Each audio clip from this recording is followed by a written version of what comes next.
चंदनपुर गांव में ऋषि नामक एक व्यक्ति अपने परिवार के साथ अपना जीवन बसर कर रहा था। ऋषि के परिवार में उसकी पत्नी राधिका और दो पुत्र सरगम और दर्पण थे। पिताजी, रात को जब आप घर आएंगे तो मेरे लिए खिलौने ले आना। हाँ पिताजी, मेरे लिए भी अच्छे वाले खिलौने ले आना। हाँ, रात को लौटते समय ले आऊंगा। ऋषि एक कारखाने में कार्य करता था। आए दिन ऋषि पर कारखाने के कार्य का बहुत बोझ था। इसी कारण उसे कभी रात को भी कार्य करना पड़ता था। रात का समय दर्पण और सरगम अपने घर के आंगन में बैठे अपने पिता की राह देख रहे थे। अरे सरगम, पिताजी अभी तक क्यों नहीं आए? आते होंगे दर्पण। पिताजी का कारखाना यहाँ से काफी दूर है ना, तो आने में समय लगता है। दोनों भाई अपने आंगन में बैठकर बातें कर रहे थे। तभी वहाँ एक चुड़ैल इंसानी रूप धारण करके दोनों बच्चों के पास आती है। अरे ये नन्हे नन्हे बालक इतनी रात गए यहाँ बैठे क्या कर रहे हैं? हमारे पिताजी आने वाले हैं, हम उन्हीं की राह देख रहे हैं। वो हमारे लिए खिलौने ला रहे हैं। ये तो बहुत अच्छी बात है, पर तुम्हारे पिता अब तक आए क्यों नहीं? वही हम सोच रहे हैं कि अब तक पिताजी घर क्यों नहीं आए। अरे नन्हे बालक, ये देखो, मैं तुम्हारे लिए कितने सारे खिलौने ले आई हूँ। ये खिलौने तुम्हारे पिता ने मुझे दिए हैं। अरे ये तो कितने सारे खिलौने हैं। क्रिसमस के दिन हम गांव के सारे बच्चों को अपने खिलौने दिखाएंगे कि हमें सांता क्लॉज ने ये सारे खिलौने दिए हैं। हाँ दर्पण, 2 दिन बाद क्रिसमस का त्योहार है और हम सभी गांव के बच्चों को अपने ये खिलौने दिखाकर खूब चिढ़ाएंगे। बच्चों, ये क्रिसमस क्या होता है? क्रिसमस एक त्योहार है जहाँ रात के समय सांता क्लॉज हर बच्चे के पास आकर उन्हें एक लंबी सैर के लिए अपने साथ ले जाता है और बढ़िया बढ़िया खिलौने भी देता है। अरे नन्हे बालक, 2 दिन बाद तुम सारे गांव के बच्चों को एक जगह जमा करना।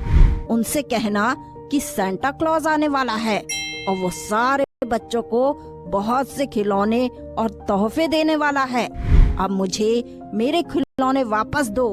जब तुम गांव के सारे बच्चों को एक जगह जमा करोगे तभी मैं तुम्हें खिलौने दूंगी। चुड़ैल वो खिलौने उन बच्चों से ले लेती है और वहाँ से चली जाती है।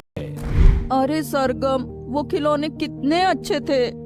दर्पण, अगर वो खिलौने चाहिए तो हमें 2 दिन बाद सारे गांव के बच्चों को एक जगह जमा करना होगा, तभी हमें वो खिलौने प्राप्त हो पाएंगे। दर्पण और सरगम खुशी खुशी सो जाते हैं। 2 दिन यूं ही गुजर जाते हैं। दर्पण और सरगम सारे गांव के बच्चों को चुड़ैल की कही बातें कहते हैं। सारे गांव के बच्चे खिलौने की लालच में बहुत खुश हो जाते हैं और क्रिसमस के त्योहार पर रात को सब एक जगह जमा होते हैं।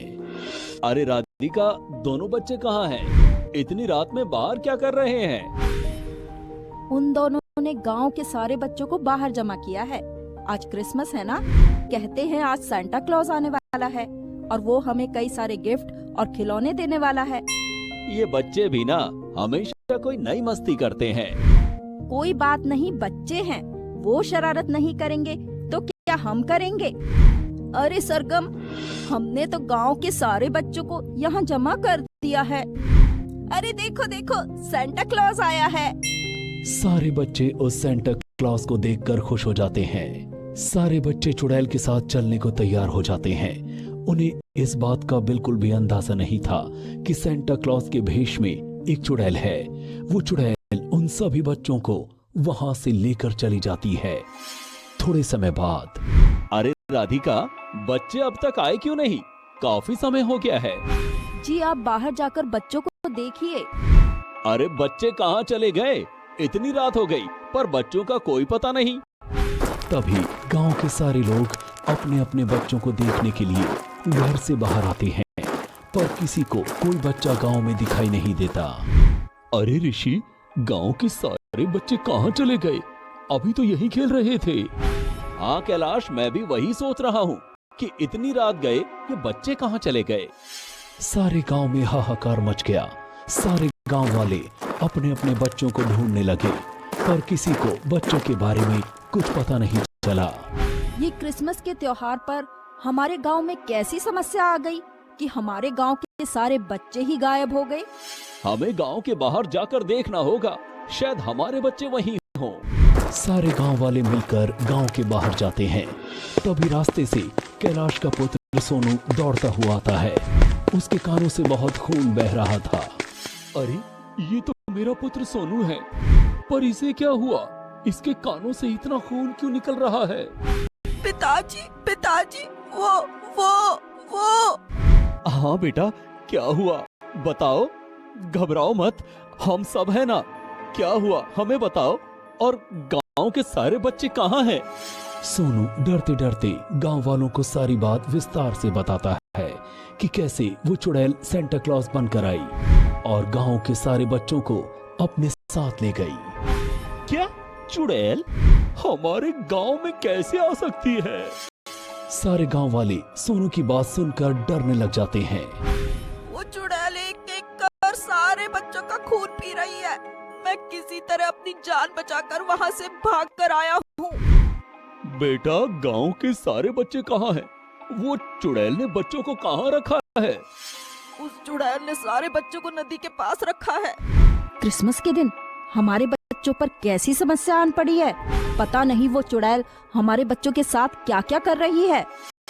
हम सभी को वहाँ जाना चाहिए और हमारे बच्चों को चुड़ैल की कैद से छुड़ाना चाहिए।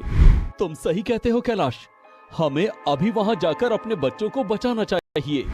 ऋषि, इतना आसान नहीं है। वो एक चुड़ैल है और हम एक मामूली इंसान हैं। हम उस चुड़ैल का सामना नहीं कर पाएंगे। मैं जानता हूँ वो एक चुड़ैल है, पर हम अपने बच्चों को उस चुड़ैल के पास नहीं छोड़ सकते। सारे गांव वाले मिलकर नदी के पास जाते हैं।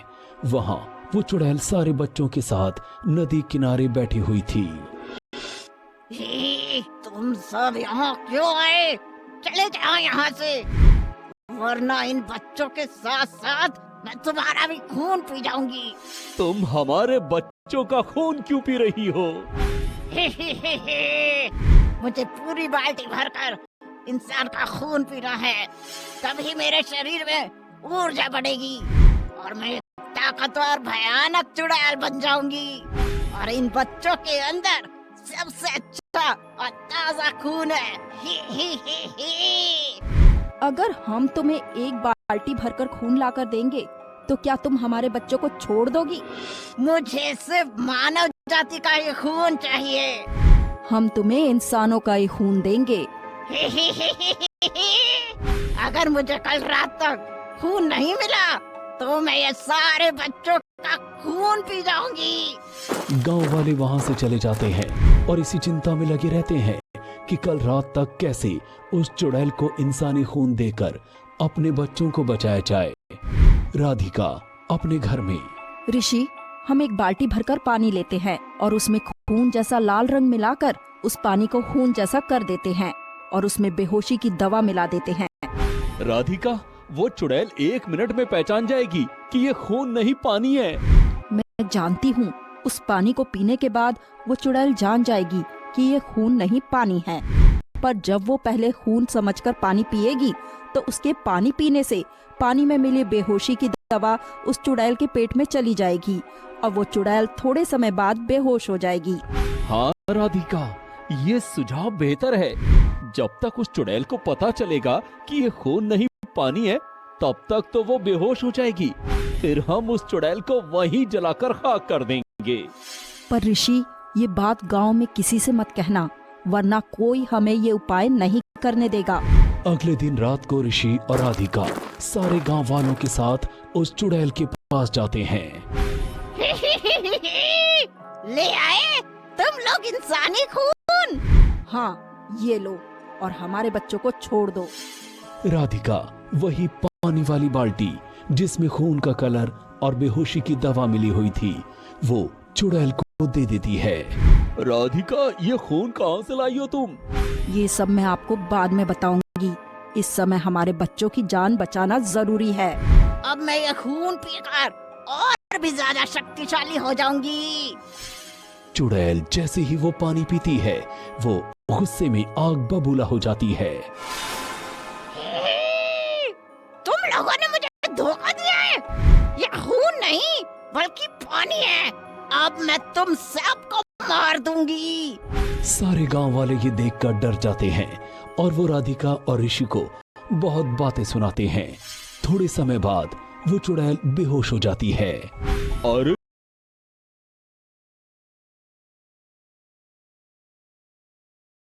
पानी था, मैंने उस पानी में खून जैसा लाल कलर मिला दिया था और उसमें बेहोशी की दवा मिलाई थी ताकि जब वो चुड़ैल पानी को खून समझकर पिएगी तो उस पानी के जरिए बेहोशी वाली दवा उसके पेट में जाएगी और वो बेहोश हो जाएगी। गांव वाले राधिका की तरकीब से बहुत खुश होते हैं और राधिका का खूब आभार मानते हैं और उसे धन्यवाद कहते हैं। हमें जल्दी से इस चुड़ैल को जलाकर खाक करना होगा, इससे पहले कि ये होश में आ जाए। सारे गांव वाले मिलकर उस चुड़ैल को वहीं जलाकर खाक कर देते हैं। इस तरह राधिका की सूझबूझ से उन बच्चों को चुड़ैल से छुटकारा मिल गया। सारे गांव वालों ने मिलकर उस चुड़ैल को खाक में मिला दिया।